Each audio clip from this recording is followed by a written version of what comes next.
Welcome to day 168. We are in 2nd Chronicles, 2nd Kings, and really short today. It's not anything on our list that need to be added. This is mostly about understanding your kings and who's where and who's what. And Jehu was mentioned to be king quite a few days ago. The prophecy of it, but it came down to it was just a blip in one of the readings, and then finally today in today's reading, Jehu becomes king. He's anointed king, and he goes and he kills Joram and Ahaziah, so the king of Israel and the king of Judah. He kills both of them, and he annihilates the families and the friends of those of Joram and King Ahab and all the way down to Jezebel. And that's one thing I wanted to mention in one of the stories I wrote down about Jezebel. She's finally mentioned again here in 2nd Kings, all the way back to 1 Kings 22, I think is where she was mentioned, and how poisonous she really was. And then her death is finally written about in today's reading. So Jezebel was finally put to death. She's pushed out by the eunuchs out of her window, and she falls to her death and is trampled by Jehu's horses.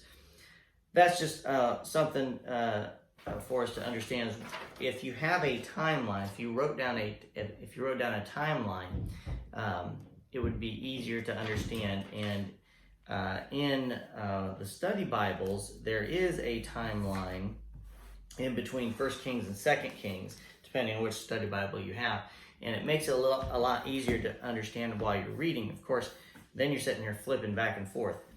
Always it's best to do your own timeline, and if you didn't start doing that, you could find that timeline listed or Google it and print it out so it's right in front of you as you're reading, because in this reading, it was even myself was struggling to keep knowing, okay, which king are we talking about? It does help to read through this with a timeline. And then, so Jehu right now killed both kings. He's the king of Israel and is pleasing to the Lord, but not totally. In the very end, it says, "But Jehu did not obey the law of the Lord, the God of Israel, with all his heart." He did lots of great things. He refused to turn from the sins that Jeroboam had led Israel to commit. And if you looked at your list, Jeroboam, oh yeah, Jeroboam was the son of Nebat, the servant of Solomon. So the point there is, and I have two pages here of kings.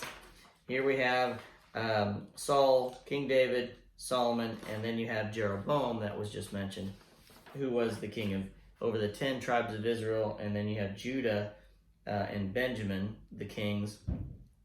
And all of the kings of Israel were evil in the Lord's sight, all the way down. And then you get Jehu, who the king in Judah, Israel, who wipes out all of those. So interesting tale of how the kings are ending up. There's still more to come. And then their demise is ultimately going to happen in their exile. So that is your day 100, and what day is it? 168, and I'll see you tomorrow.